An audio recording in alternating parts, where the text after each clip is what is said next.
ako dahil nakilala ko rin si Samboy nung naglalaro ako sa San Miguel, and talaga nakilala ko na kung anong klaseng tao si Samboy, napakabayad. In fact, when I got traded sa San Miguel galing ng Pure Food, siya yung isa sa mga unang tao na nag-welcome sa akin sa San Miguel team.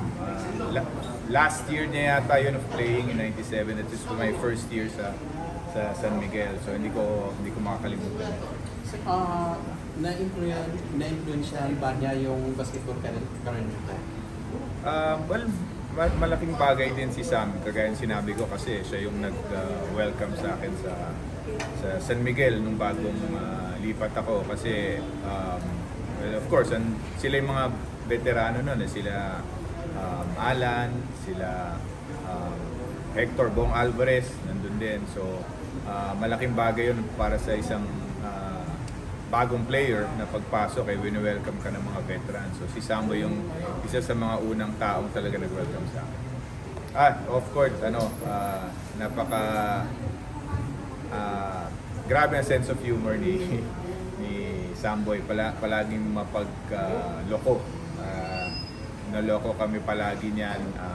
Yun yung hindi nakita ng tao sa kanya, pero grabe yung sense of humor ni Papa Sam. Papa Sam ang tawag namin dyan as respect sa pagka-veteran niya sa amin. So, pero yun, grabe yung sense of humor niya, mapagloko. At napakabait, palagi kang kinakamusta.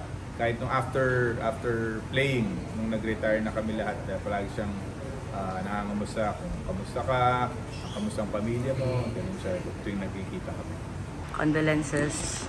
Ano yung favorite memories mo with your father? Siguro yung favorite ko was like him always supporting me sa mga competitions ko. Nung bata kasi ako, I would join yung mga AAK, Milo tournaments, na local lang siya sa mga SM balls.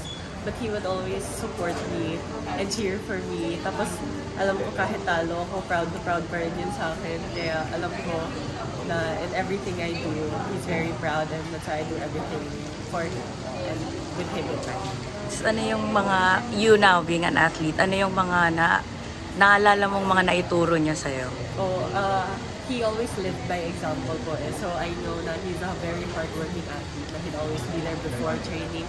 Tapos last one siya nga alis, kahit nauna na siya sa training.